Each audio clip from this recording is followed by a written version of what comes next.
আসসালামু আলাইকুম। আজকের ভিডিওটা শুরু করলাম কিছু মাছ মাংসের বাজার গোছানোর মাধ্যমে, কারণ মাসের শুরুতেই তো এই কাজটা থেকেই থাকে। আজকে শুধু আমার মাছ আর মুরগির বাজার করা হয়েছে। তো আমার এই মুরগিটা যে এখন যে লোকটার কাছ থেকে কিনি, উনি হচ্ছে সুন্দর করে কেটে দেয়। তো আমার নিয়ে আসছে 3টা মুরগি কেটে আলাদা আলাদা করেই নিয়ে আসছে। আর এই যে কিছু মাছ আছে এখানে, তো আমি এগুলো এখন সব পরিষ্কার করে উঠাবো। তা মুরগিগুলো ধুয়ে পরিষ্কার করে বক্সে বক্সে নিয়ে নিয়েছি। আমি হচ্ছে এইভাবে বক্সে করে করেই রাখি। আর এই যে এইটুকু আর এই মাংসটা, এই যে এই দুইটা হচ্ছে আমার বিড়ালের জন্য আলাদা করে রেখে দিলাম। এখন আমি কই মাছটা ধুয়ে নিচ্ছি। কই মাছটা কেটেই নিয়ে আসছে, কিন্তু এখন ভালো করে ধুয়ে এটাও বক্সে রেখে দিলাম। আর পাবদা মাছটা আমি জাস্ট পানি দিয়ে ধুয়ে না কেটে রেখে দিলাম। পরে বাটা মাছটাও কেটে ধুয়ে নিলাম।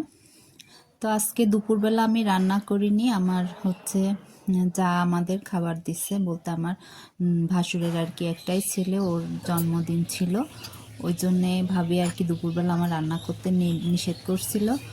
তো আমার একটু সুবিধাই হলো যে আমার বাজার গোছাতে না হলে আবার রান্না করতে হতো, ওইটা একটু ইজি হয়ে গেল। আর আমি মাছ কাটায় খুবই অপারদর্শী আর কি। এই দিন বিকালবেলা আর আমার কোনো ভিডিও করাই হয়নি। এটা হচ্ছে পরের দিন দুপুরের জন্য রান্না বান্না করছি। আজকে শিম আর আলু ভাজি করে নিব, সেটাই আর কি সিদ্ধ করতে বসায় দিয়েছি। আমি তো আগে মাছ কাটা দেখলে খুবই ভয় পেতাম। মাছ বাজার থেকে আনা দেখলে আমার মনের মধ্যে অশান্তি হতো যে মাছ কাটতে হবে। তো আল্লাহর রহমতে আমার শাশুড়ি সেটা বুঝতেন। উনি আর কি যতটা পারতেন আমাকে মাছের না দিতে। আর আমার যা মাছ কাটায় সে আবার খুবই দক্ষ, সে মুহূর্তের মধ্যে মাছ কেটে শেষ করে ফেলতে পারে। আর এখন তো আমার শাশুড়িও বেঁচে নাই, আর আমার নিজের কাজ নিজেরই। তো কিছু মাছ তো আসলে কাটা লাগেই, ছোট মাছ তো বাজারে কেটে দেয় না। এরপরে আমি তেলের জারটা ফাঁকা হয়ে গিয়েছিল, তেলের জারটায় তেল নিয়ে নিলাম। এখন আমি বাটা মাছ রান্না করার জন্য মাছগুলোকে হলুদ, লাল মরিচের গুঁড়া আর হচ্ছে লবণ দিয়ে কিছুক্ষণ মেখে রাখবো। এভাবে মেখে রাখলে মাছ খেতে মজা লাগে, কারণ মাছের মধ্যে লবণ আর মরিচটা আর কি ভালো মতো যায়।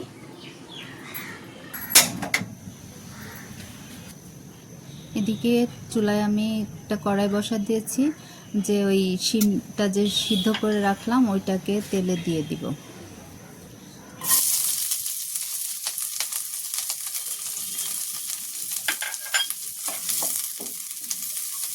শীতকালে আসলে সবজি খাওয়ার মজাই থাকে, বা অনেক রকমের সবজি পাওয়া যায়, আর শীতের সবজিগুলো খেতে মজাও হয় বেশি।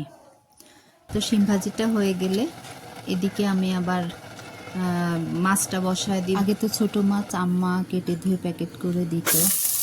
এখন আব্বা মারা যাওয়ার পরে আম্মা অনেকটা অন্যরকম হয়ে গেছে। আম্মার উপর এখন আর কোনো কিছু আশা করা যায় না, কারণ সে নিজেই রান্না করে খেতে চায় না, একা একা থাকে বাড়িতে।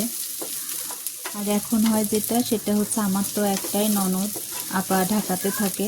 তো আমি যখনই ঢাকায় যাই আর কি, তখনই আপা জিজ্ঞেস করে কি খাবা। তো আমার একটাই থাকে যে আপা ছোট মাছ খাবো।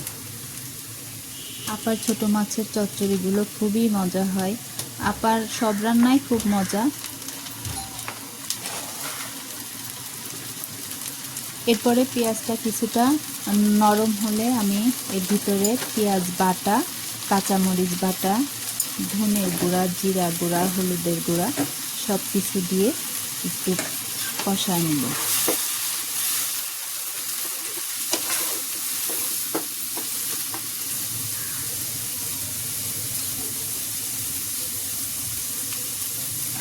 মশলাগুলো একটু কষানো হয়ে গেলে তারপরে আলু দিব। আলু দিয়ে আবার কিছুক্ষণ কষায় নেব।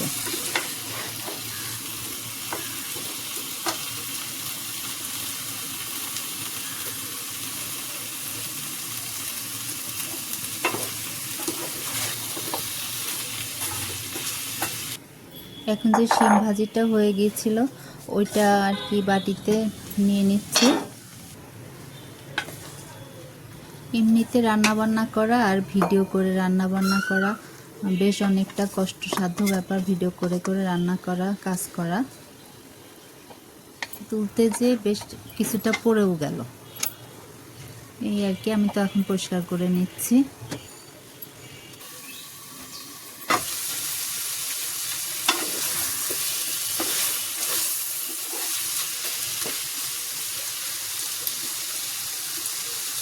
আলুটা বেশ খানিক সময় কষায় নিয়ে ঝোলের পানি দিয়ে দিলাম।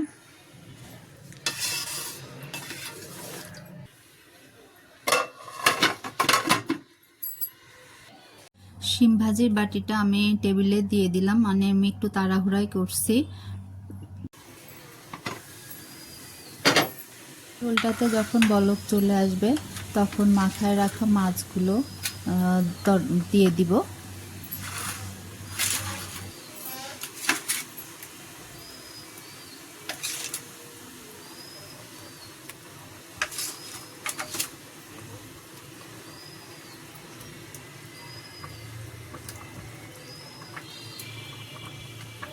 মাছগুলো দিয়ে কিছুক্ষণ পরে আবার টমেটোগুলো দিয়ে দিচ্ছি। শীতকালে টমেটো দিয়ে যে কোনো মাছ রান্না করে খেতেই আসলে অনেক ভালো লাগে। শুধু শীত না, গরমেও টমেটোর তরকারি মজা লাগে। তো আমি তো এই সিজনে অনেক করে টমেটো কিনে ফ্রোজেন করে রেখে দেই।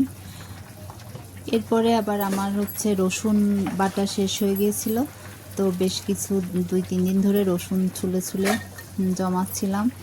তো আজকে মনে করলাম রসুনটাও একটু ব্লেন্ড করে নিই। তো তরকারিতে মাছ দিয়ে ভাবলাম এই টাইমের ভিতরে আবার রসুনটা ব্লেন্ড করে নিই।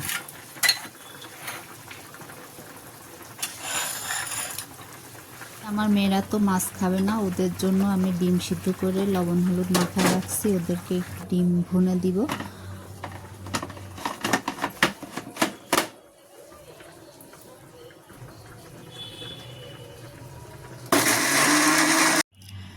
রসুনটা ভালো মতো ব্লেন্ড করে নিয়ে আমি রেগুলার যে মশলার বক্সটা ব্যবহার করি ওটাতে একটা সাইড আর কি পুরা নিয়ে নিলাম।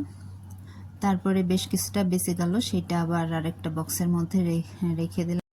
এদেরকে বাইরে ছুটতে হয় সারাক্ষণই, তো এই কারণে যতটা কাজ আগায় রাখা যায়। এখন তো আমার ছোট মেয়েটার পরীক্ষা হয়ে গেছে, বাসায় আমার একটু সময় বেশিক্ষণ থাকা হচ্ছে, এজন্য যতটা কাজ এই ফাঁকে গোছায় রাখা যায়। এখন আসলে সবাই চেষ্টা করে কাজগুলোকে সহজ করে কিভাবে করা যায় কম সময়ে, সেটাই।